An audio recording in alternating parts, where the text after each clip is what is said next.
할렐루야. 반갑습니다. 지난 한 주간은 코로나 확진자가 전국에 500명 이상 나오고 부산에도 20명 이상 나오니까 금요일부터 방역 조치가 2단계로 격상이 되었습니다. 그래서 여러분이 또 불편하게 되겠는데요. 우리 온천교회는 초반기에 아주 유명한 교회가 되어가지고 극도로 좀 조심을 하고 또 이런 일에 다 협력을 해서 잘 헤쳐나가야 될 줄 믿습니다. 우리 비대면 온라인 가만히 있어봐. 강은희 집사님 뭐 하셔요? 유대우 집사님 보이도 뭘 안 보시네. 제 나이 많으신 어른 딱 누구니 그렇게 와 계시네. 자, 우리 한번 손 들어봐요. 반갑습니다. 예. 감사로 제사를 드리는 자라는 제목의 말씀입니다. 11월 7일 오후에 서울에 있는 한국 프레스센터에서 세미나가 열렸습니다. 코로나19 시대에 참된 예배와 한국교회 나아갈 길이라는 주제로 한국교회 언론회가 주최한 세미나였습니다. 이 세미나에 장신대 명예교수인 정장복 교수님이 발췌 강의를 했습니다. 그 주제는 코로나 시대에 엄미해 보는 예배의 본질이라는 말씀입니다. 정 교수님은 강의 중에 코로나19 방역 조치로 인한 온라인 예배에 대하여 교인들이 보이는 상반된 두 가지 반응을 소개했습니다. 먼저는 예배를 좀 가볍게 여기는 성도들의 반응입니다. 마스크의 착용이나 사회적 거리를 둘 필요가 없어 편했고 경제적으로 어려운데 헌금을 내는 부담이 없어 좋았고 화장하고 옷치장을 할 필요가 없어서 좋았다는 것입니다. 만나고 싶지 않은 사람을 보지 않아서 편하고 또 나의 은행이 남을 의식하면서 제약을 받지 않아서 좋고 또 내 가족끼리 자유로운 분위기를 누릴 수 있어서 좋았다. 교회를 오가는 번거로움이 없었고 교회라는 틀을 벗어나 주일 하루를 마음껏 보낼 수 있어 유익했다. 특별히 코로나19의 감염에 대한 두려움이 없어 좋았다. 우리 젊은 온라인 사람들이 좀 그런 거 아닌가 모르겠어요. 또 하나는 예배를 진지하게 생각하는 성도들의 반응입니다. 처음에는 코로나가 무서웠는데 더 무서운 것은 영적인 침체였다. 하나님을 향한 나의 마음가짐이나 몸의 자세가 전혀 성스럽지 못하였고 예배 중에 하나님을 향한 예배자로서 안고 서는 경배의 자세가 아쉬웠다. 기도와 참송의 참여가 어색하였고 예배 전체의 흐름이 하나님 앞에 내가 서 있다는 실감을 주지 못했다. 모든 면에 경건성이 낮아졌고 설교는 단순한 방송 설교처럼 중계한다는 생각이 들었고 무엇보다도 성찬식을 대체할 길이 없었다. 그리고 일상생활을 멈추고 예배당에 찾아가 이제 주의 날을 성수하며 예배하면서 그리고 성도들과 교제하는 기쁨을 누릴 수 없었다. 예배당에서 예배함이 하나님의 은혜임을 새롭게 깨닫게 되었다. 그리고 우리 교회 예배당이 성삼위 하나님을 예배하는 성스럽고 신비한 역사가 함께하는 중심지임을 다시 깨달았다 하는 반응이었습니다. 자, 여러분은 어떤 반응을 보이고 있습니까? 특별히 온라인 비대면 예배를 드리니까 편하고 좋습니까? 안 그러면 힘듭니까? 자, 오늘 시편 50편은 아삽이라는 사람이 쓴 교훈적인 시편입니다. 아삽은 다윗 시대에 활동하였던 뛰어난 레이지파의 음악가였습니다. 아삽은 오늘 본문을 통하여 우리가 어떻게 하나님께 예배할 것인가를 교훈하고 있습니다. 아삽은 하나님의 백성은 하나님을 영화롭게 하는 참된 예배를 드려야 한다고 말하고 있습니다. 성경은 여러 곳에서 말하고 있습니다. 예배는 참된 예배가 있고 헛된 예배가 있다는 것입니다. 참된 예배 어떤 예배입니까? 하나님께서 기뻐하시고 받으시는 예배입니다. 헛된 예배 어떤 예배입니까? 하나님께서 외면하시고 받지 않으시는 예배입니다. 참된 예배 어떻게 드리는 예배입니까? 영과 진리로 예배하고 마음과 뜻과 힘을 다하여 예배하는 것을 말합니다. 헛된 예배 어떻게 드리는 예배입니까? 형식적으로 드리는 예배, 위선적으로 드리는 예배입니다. 창세기 4장 4절 5절에 보면요, 여호와께서는 아벨과 그의 제물을 받으셨으나 가인과 그 제물은 받지 아니하신지라. 아벨의 예배는 참된 예배였어요. 그래서 하나님은 아벨의 예배는 받으셨습니다. 가인의 예배는 헛된 예배였습니다. 하나님은 가인의 예배를 받지 않으셨습니다. 이사야 1장이라든지 아모스 5장에 보면은 하나님께서 손살에 치는, 아예 내가 너희 모이는 거 싫다, 너희 드리는 그 예배 나는 막 아주 질색이다, 그렇게 부정적인 반응을 하는 그런 예배가 있습니다. 왜 하나님께서는 자기 백성의 예배에 관하여 그렇게 부정적인 반응 하십니까? 받지 않으십니까? 하나님은 거룩하시고 어려우십니다. 하나님은 외식과 불의를 미워하십니다. 형식적인로 드리는 예배 받지 않습니다. 위선적으로 드리는 예배 받지 않습니다. 오늘 본문 시편 50편도 동일한 교훈을 하고 있습니다.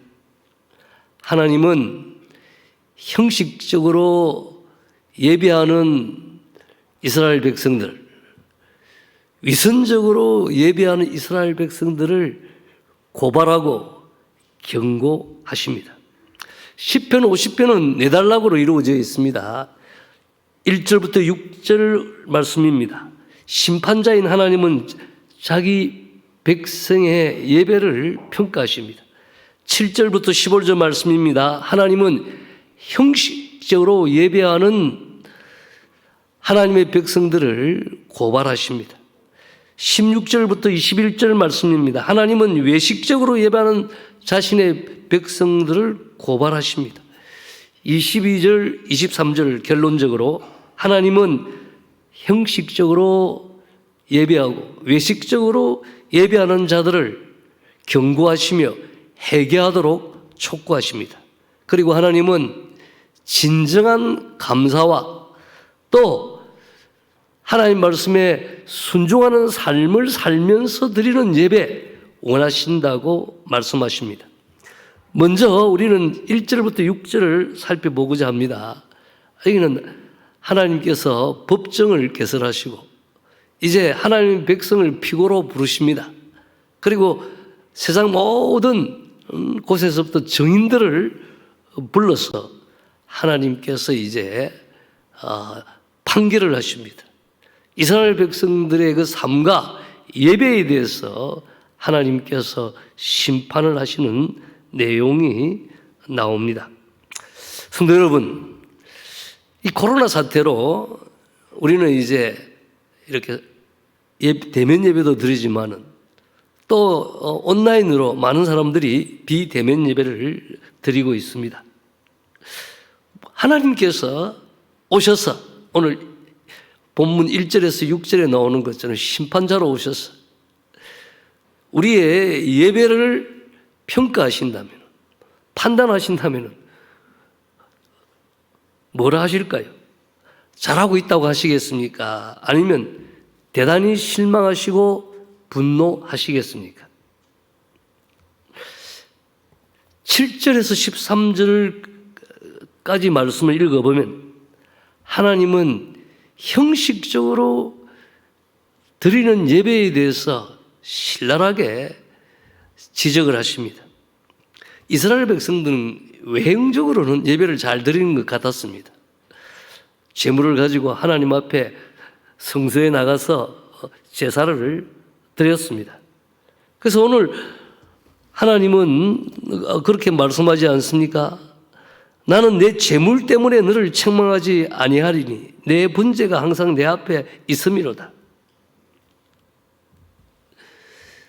하나님은 이스라엘 백성들이 재물을 가지고 제사 드린 것에 대해서 그 자체를 책망하지는 않으셨습니다.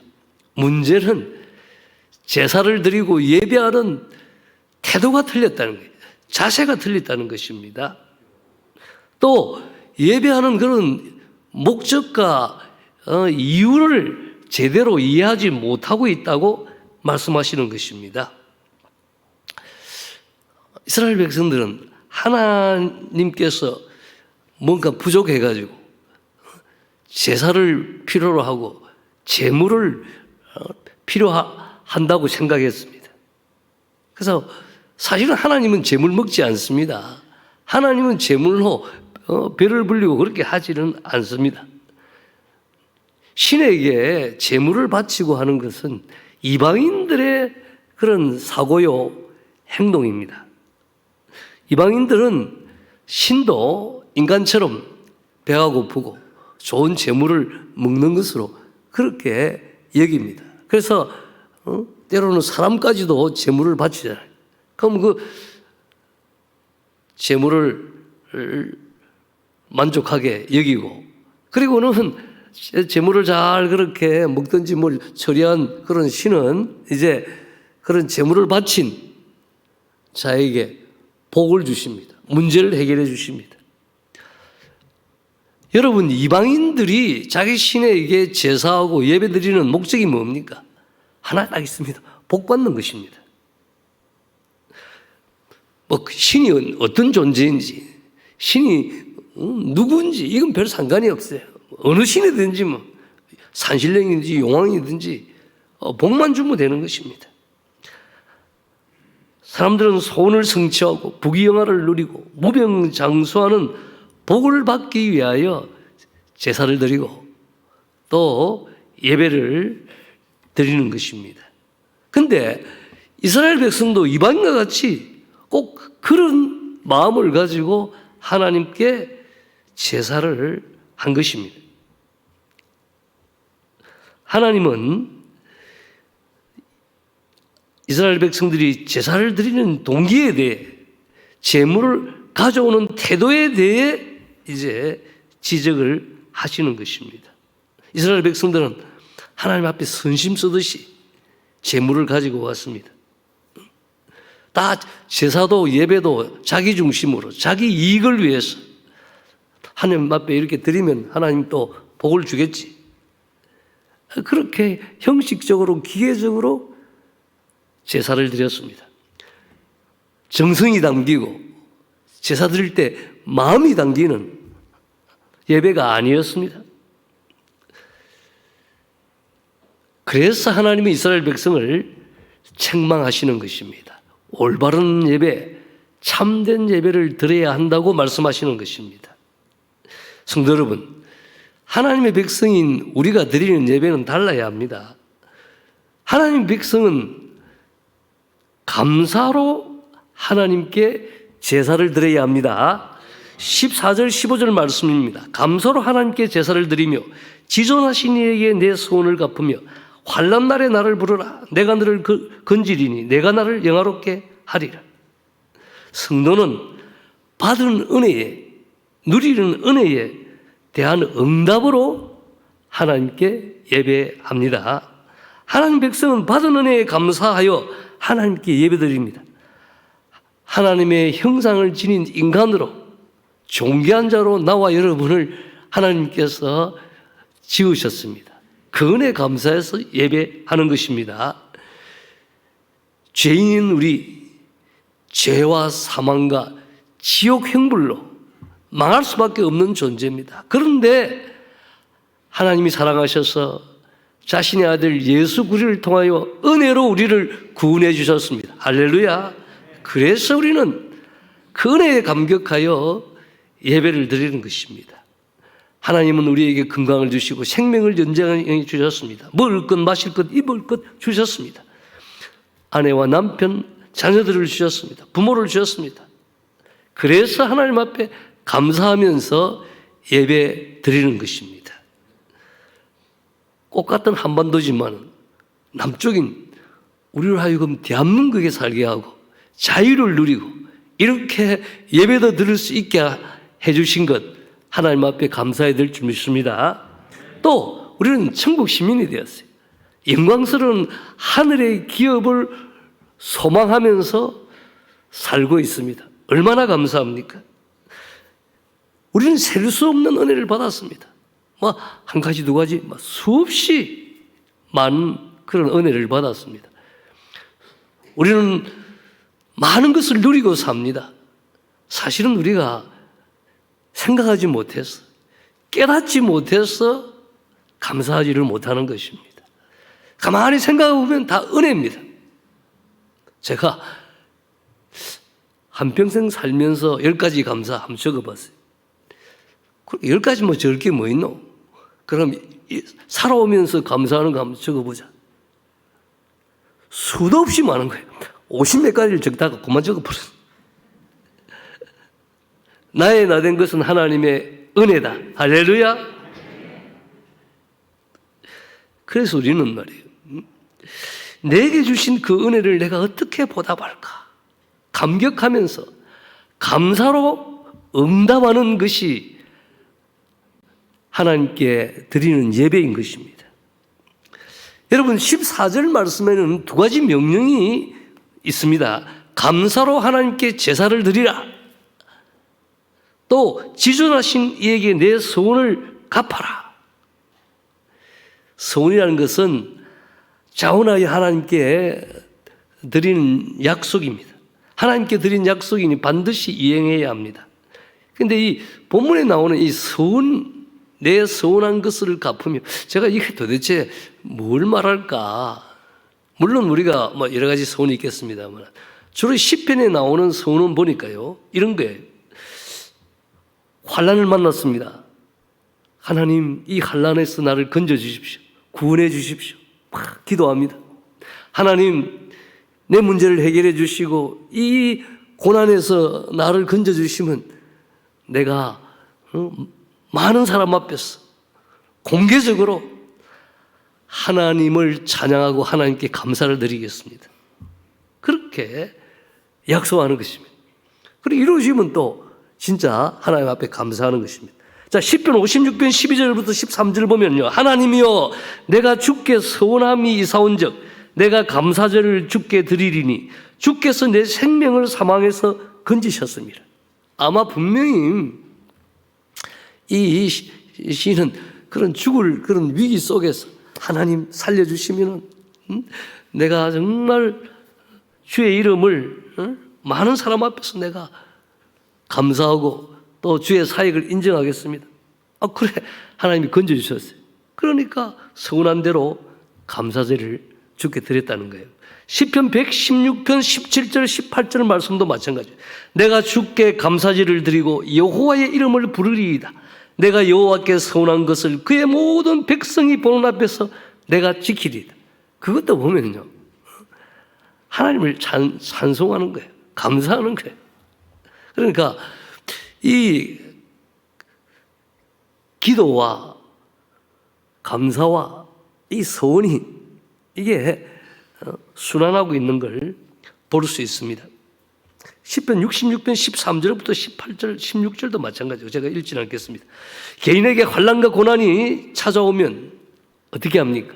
우리는 다 믿음으로 하나님 앞에 기도하죠. 하나님 찾고, 하나님 이 환난 가운데서 나를 건져 주십시오. 하나님이 내 문제를 해결해 주시면 내가 주를 위해 살겠습니다. 주 앞에 정말 감사하고 헌신하겠습니다. 근데 하나님이 또 그 기도의 응답에서 환난 가운데서 우리를 건져주십니다. 그러면 이제 성전에 가서 제물을 가지고 감사로 제사를 드리는 것입니다. 감사의 제사는 하나님이 자신을 구원하셨다는 사실을 공공연하게 인정하는 것입니다. 하나님의 구원을 모든 사람이 알도록 선포하고 자세히 그렇게 이야기해 주는 것입니다. 성도 여러분, 어렵고 힘든 일이 있습니까? 환난의 날을 경험하고 있습니까? 어렵고 힘들 때 하나님 앞에 기도하시기를 바랍니다. 아무것도 염려하지 말고 너희 구할 것을 기도와 간구로 감사함으로 하나님께 알아라 그러죠. 어떤 경우라도 일단 이미 우리가 누리고 가진 것, 받은 은혜를 감사를 많이 하시기 바랍니다. 여러분, 당장 앞이 캄캄하고 문제가 있고 길이 막히고 그래도 감사하면 하나님이 가장 좋은 길로 인도해 주십니다. 3부니까 조금 느긋하게 우리 진성이 이야기해야 되겠어요. 장가가고 제가 YWM 이제 DTS도 보내고 그래서 제가 올해도 내가 사역을 하지 마라. 제가 알잖아요. 야, 제가 보니까 전도사로 나가가지고는 안 되겠더라고. 또 이 내전증 간질을 하면 운전을 못 하잖아요. 딱 이 교회 이 전도사로 하든지 무슨 교육자가 되면 운전을 해야 되죠. 이제 올해는 이제 내년에는 사역을 하라 그랬어요.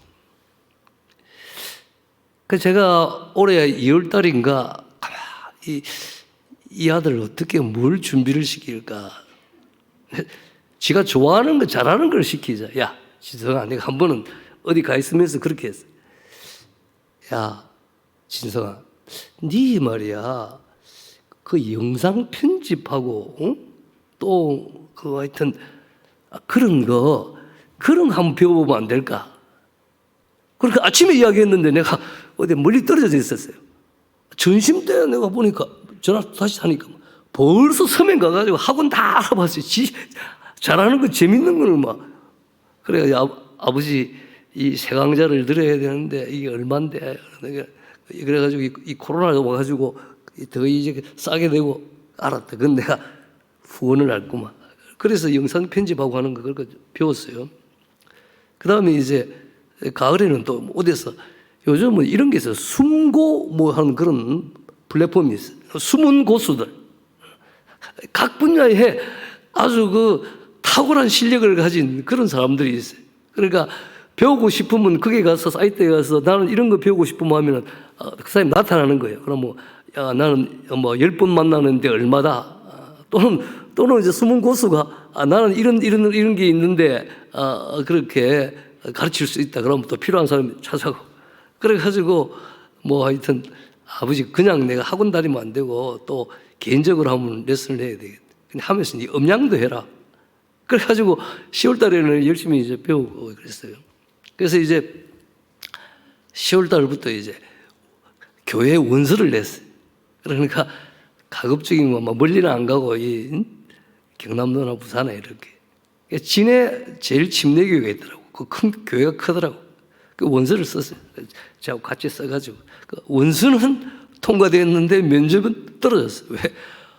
가만히 보니까 뭐 무슨 경험도 없고 그 다음에 다 있는 대로 썼거든요. 그동안 뭐 간질하는 거 하는 것도 다 쓰고 하여튼 그 떨어졌어요. 그 다음에 김제에 또 어느 뭐 교회 가서 했는데 목사님은 또 보니까 그 작은 교회니까 시골 교회 작은 교회니까 운전하는 걸 원한단 말이에요. 이게 이제 내전증 하는 사람 운전을 면허증 따기 힘들어요.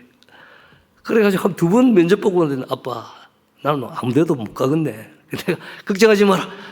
하나님이 다 네게 가장 적절한데 응?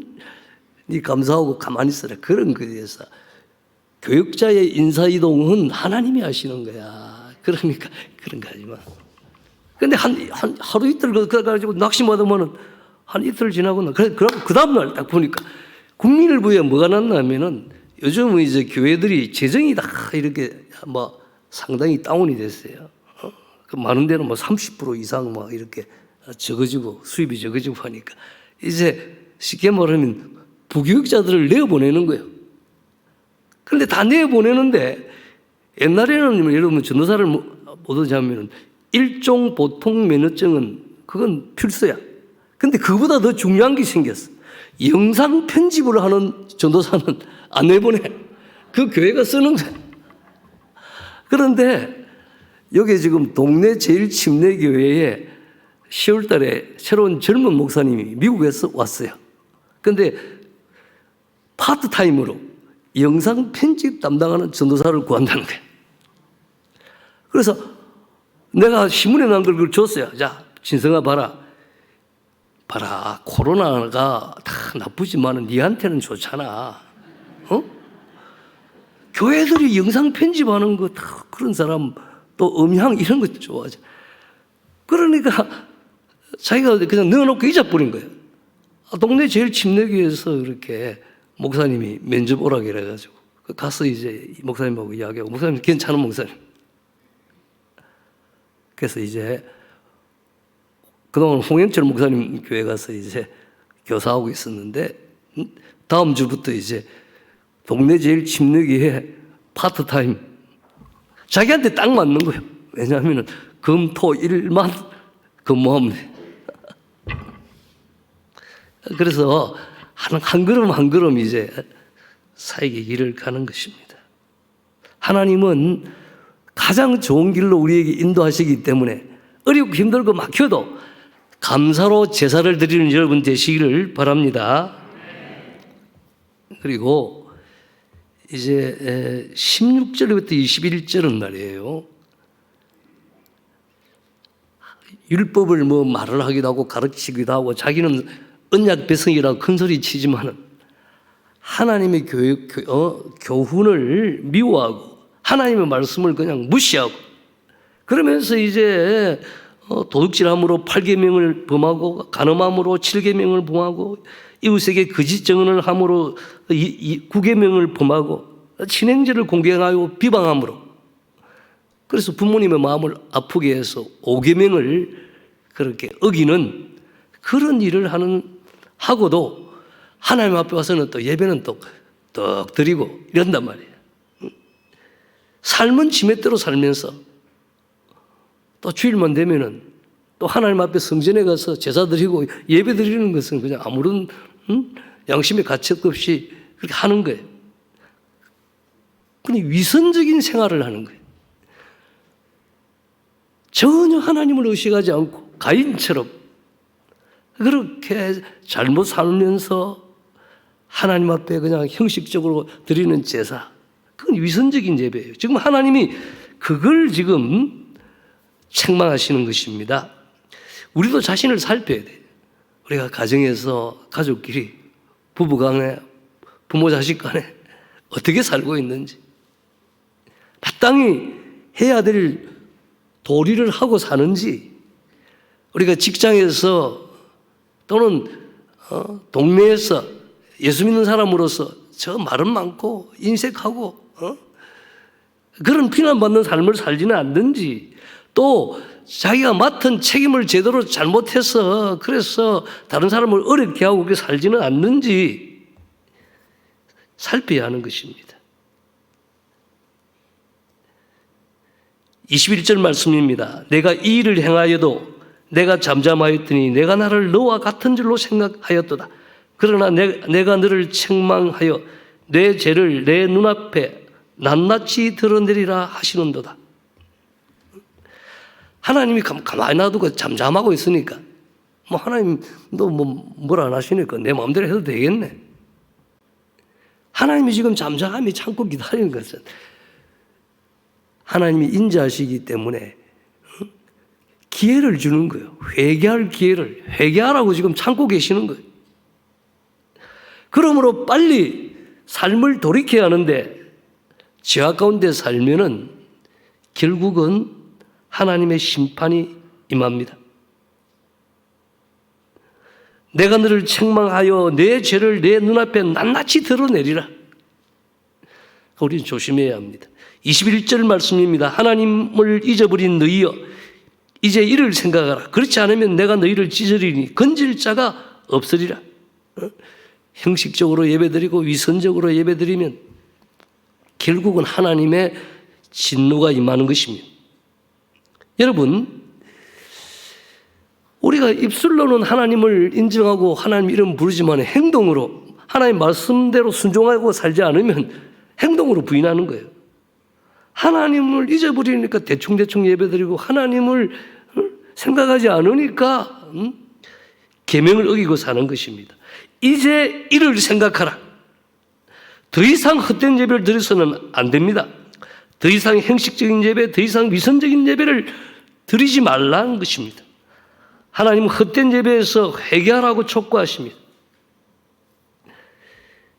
회개하지 않으면 하나님의 심판이 임한다는 것입니다. 성도 여러분, 우리가 오늘도 어떤 마음 자세로 어떤 태도로 예배를 드리고 있습니까? 말씀에 미쳐서 자신을 돌아보고 또 지난 한 주간 삶을 살펴보니까 내가 정말 잘못 살았다. 하나님 앞에서도 잘못했고 사람들에게도 그냥 화도 내고 안 할 말 해가지고 상처도 주고 잘못했다. 하나님 내가 잘못했습니다. 용서하십시오. 이런 가난한 마음, 상한 심령, 깨어진 마음을 가지고 예배드리고 있습니까? 하나님, 나는 예수님의 보혈이 필요합니다. 하나님의 긍휼과 은혜를 필요합니다. 그런 가난한 마음 가지고 예배를 드리고 있습니까? 가정에서 비대면 예배를 드리는 여러분은 또한 어떤 태도로 어떤 자세로 예배를 드립니까? 제가 이 말하는 게 하나님이 보신다. 하나님이 살아계신다. 그러면 여러분이 옷 입는 것부터 자세부터 다 달라져야 돼요. 저도 비대면 예배 많이 드립니다. 제가 우리 아내한테 옷 제일 좋은 거 입고 나오세요. 양복 딱 입고. 왜? 비대면이라도 하나님 앞에 드릴 예배이기 때문에 헌금 딱 준비하고 대충 그렇게 드리면 안 되는 것입니다. 하나님을 잊어버리는 너희여 이제 이를 생각하라. 특별히 비대면 예배를 드리는 여러분이 기억하셔야 됩니다. 하나님을 잊어버리면 하나님 살아계신다. 하나님 보고 계신다. 정장복 교수가 그 17일 그 세미나 가운데서 강의하시면서 이런 이야기 했어요. 이제 코로나 끝이고 나면 이제 온라인 예배를 이제 그만두고 사람들이 다 이제 대면 예배로 이전처럼 교회에 와서 예배를 드리겠느냐 하는 것입니다. 안 그러면 이제 BC, 비포 코로나 이전과 AC, 코로나 이후 시대가 너무 달라졌어요. 비대면 시대, 원격 시대, 새로운 일상 시대가 되어버렸어요. 그래서 이제 우리가 이런 비대면으로 원격으로 하니까 공간을 초월하고 너무 좋은 점도 많아요. 좋은 점도 많아요. 특별히 내가 성경이 읽어지는 생터 성경 사역 그 예실 사모님이 이제 온라인으로 비대면으로 원격으로 하니까 전 세계에서 그냥 전문 강사 과정도 1,500명이 들어와서 그냥 동시적으로 교육받고 그 좋은 점도 있어요. 그러나 온라인 예배를 통해 가지고 예배 우등생이 되는 것은 힘들 것입니다. 비대면 예배는 비상한 상황에서 한시적으로 드리는 예배라는 사실을 알아야 합니다. 코로나19 상황이 극복되면 당연히 대면 예배에 참석해야 합니다. 여러분 보세요. 뭐 특별한 경우가 있겠죠. 코로나19와 비대면 예배는 알곡 신자와 쭉정이 신자를 잘 구분해 줄 것입니다. 비대면 예배에 익숙해져서 비대면 예배가 편하기 때문에 예배당에 나와서 예배 드리는 일을 소홀히 한다면 신앙에 문제가 있는 거예요. 이제 이것을 생각해야 됩니다. 잘 봐요. 젊은 사람들이 다 보면은 비대면 아이 때문에 안 노는 거 내가 이해는 합니다만 오늘 제가 요 딱 보고 내가 하려고 그래요. 자, 이것을 생각해야 돼요. 두 가지. 교회가 무엇인가를 바로 이해해야 돼요. 예배가 무엇인가 하는 것을 이해해야 하는 것입니다. 교회는 에클레시아라는 말 자체는 교회라고도 번역되지만 집회 회중이란 말이에요. 교회는 부름받은 사람들의 모임이에요. 하나님 백성들의 모임이에요. 한스 킹이라는 신학자가 교회란 무엇인가라는 책을 썼습니다. 거기서 말하기를 교회는 모이는 과정과 모이는 당시를 동시에 의미한다. 다시 말하면 교회는 결코 단순히 정적인 그런 제도, 기구로서만 존재하는 것이 아니라 구체적인 모임의 끊임없는 반복에 의하여 존재하는 단체. 모였다 헤어지고 모였다. 혼자가 교회 안 됩니다. 교회는 사람들이 모여요. 교회는 구체적으로 함께 모이는 모임이, 특히 예배의 모임이 거듭 되풀이 됨으로써 이루어지는 모임입니다. 그래서 교회가 어디 있느냐? 예배할 때 여기 있는 거예요. 교회의 존재의 가장 이유는 하나님 앞에 예배드리는 예배 공동체. 교회는 항상 어떤 특정한 목적을 가지고 특정한 장소에서 특정한 시간에 모이는 사람들의 단체입니다. 그래서 교회는 공동체라 그러고 교회는 집회라 그러는 겁니다. 그래서 누구든지 예수 믿고 구원받으면 교회에 소속이 돼야 됩니다. 교회 소속 안 되면 그건 문제가 있는 거예요. 그래서 칼빈은 교회는 성도의 어머니라 그러고 교회는 그리스도의 지체라 그래요. 이게 떨어져 나오면 안 돼요. 그래서 교회밖에는 구원이 없다는 그런 말까지도 있잖아요. 자, 군인이다. 그럼 네 어디 소속이고? 모르겠는데요. 그 탈영병이에요. 학생입니다. 그럼 네 어느 학교 다니노? 모르겠는데요. 그 학생 아니에요. 나는 교인입니다. 어느 교회 나가노? 좌우상가 뭐 다 나간다. 이번 주는 사랑의 교회, 이번 주는 어느 교회. 그거는 교인이 아니에요. 교인은 어느 지역 교회에 분명한 소속이 되어 있어요.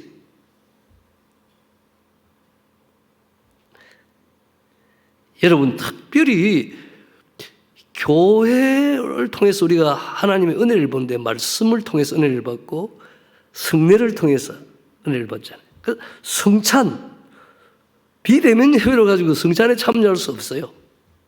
사실은 매주 성찬을 행해야 돼요. 초대교회는 항상 그렇게 했어요.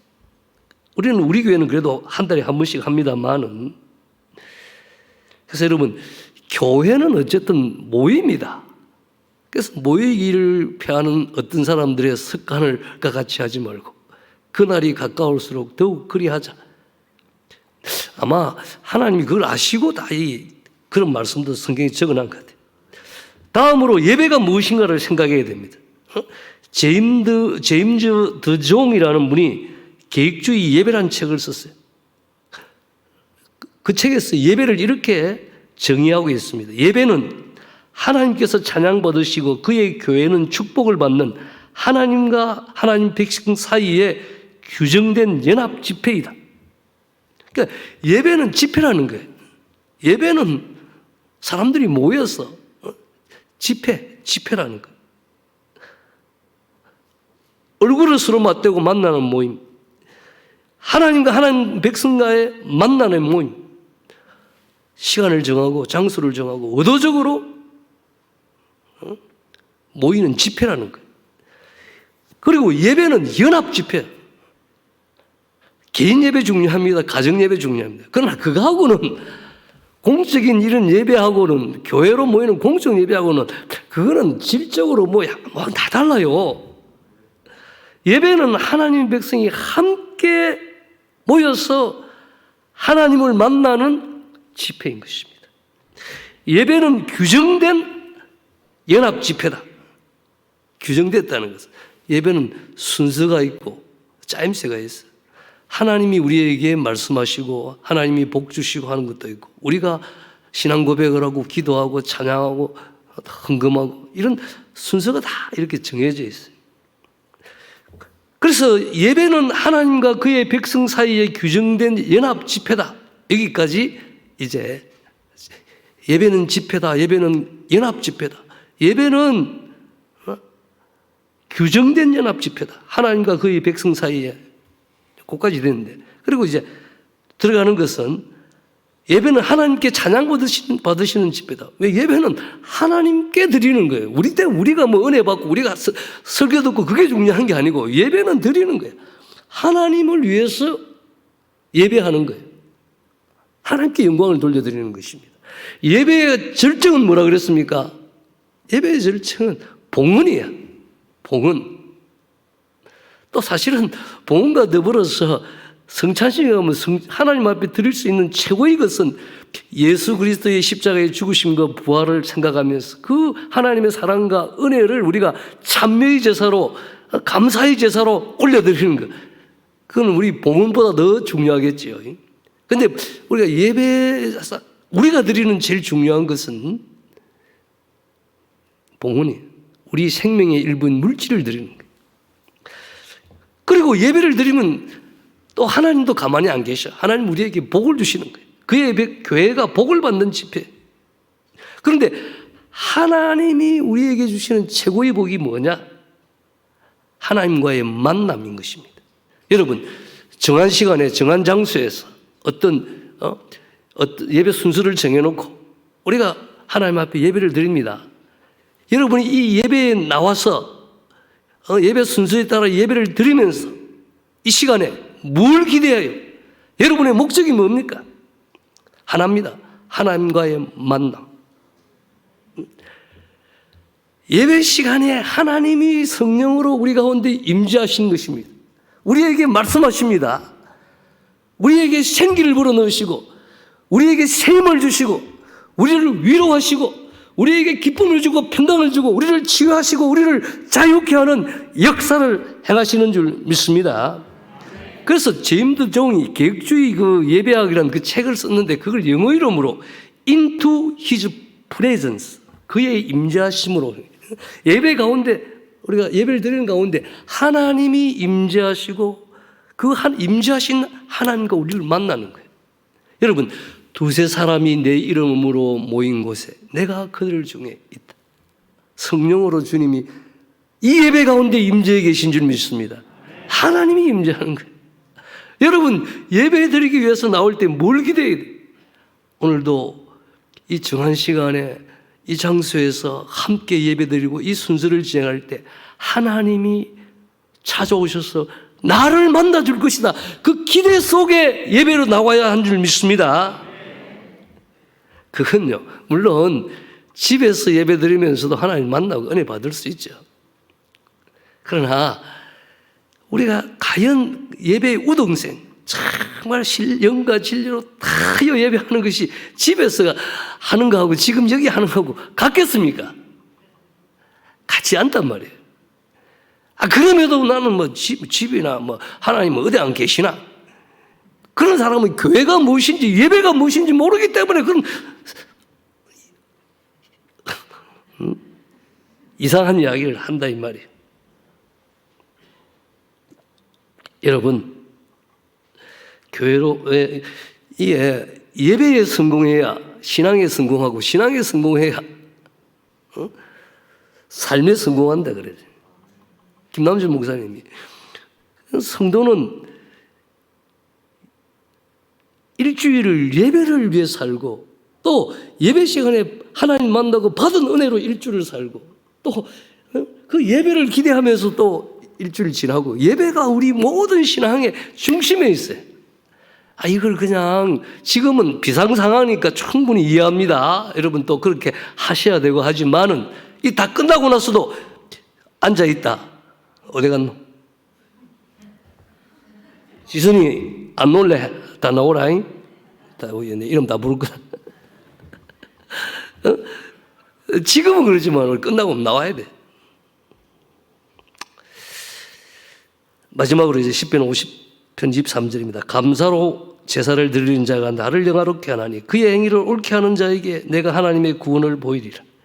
사람의 제일 되는 목적은 하나님을 영화롭게 하며 그를 영원토록 즐거워하는 거예요. 우리가 하나님께 어떻게 영광을 돌리고 하나님을 영화롭게 할 수 있습니까? 가장 쉬운 것은 감사하는 거예요. 우리 누리는 건 너무 많고 가진 건 너무 많아요. 제가 은퇴하면서 내 마음을 비운다. 모든 걸 내려놓는다. 그걸 잘했습니다.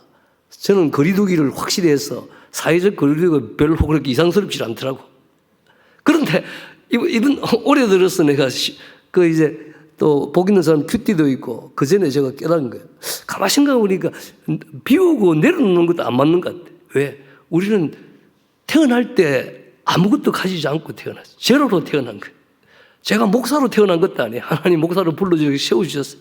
제가 온천교회 담임 목사 할 거라고 태어난 것도 아니에요. 하나님이 때가 되니까 보내주시고 내가 모든 게 나는 제로로부터 태어났는데 너무나 많은 걸 누리고 너무나 많은 걸 가지고 있어요. 그러면 모든 게 감사할 것밖에 없지 않습니까? 그래서 하나님 이거 주셔서 감사합니다. 하나님 이거 행하셔서 감사합니다. 하나님 이거 내가 마시는 공기도 하나님 만드신 것이고 내가 먹는 물도 하나님. 그래서 하나님을 인정하고 하나님을 이렇게 높여드리면 그게 하나님 영광스럽게 하는 거예요. 감사야말로 하나님께 영광을 돌리는 가장 쉬운 일인 줄 믿습니다. 그래서 우리 노 목사님 오셔서 그냥 그 감사한금 쫙 봉투에 아주 제목들을 잘 적어놨네요. 잘 하셨어요. 자, 감사도 수준이 있는데 말이에요. 때문에 하는 감사, 낮은 수준이지만 우리가 가진 것, 누리는 것 당연히 해야 되죠. 그러나 높은 수준의 감사는 그럼에도 불구하고 하는 감사입니다.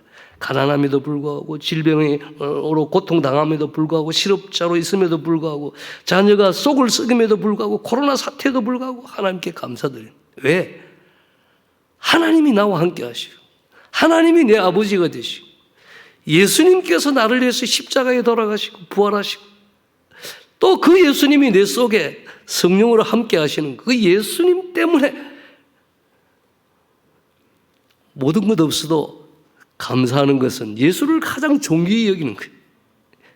하나님께 영광이 되고 예수님을 높여드리는 일인 줄 믿습니다. 그래서 감사할 수 없는 그 순간에 하나님께 감사하는 것은 하나님께 제사를 드리는 것 같습니다.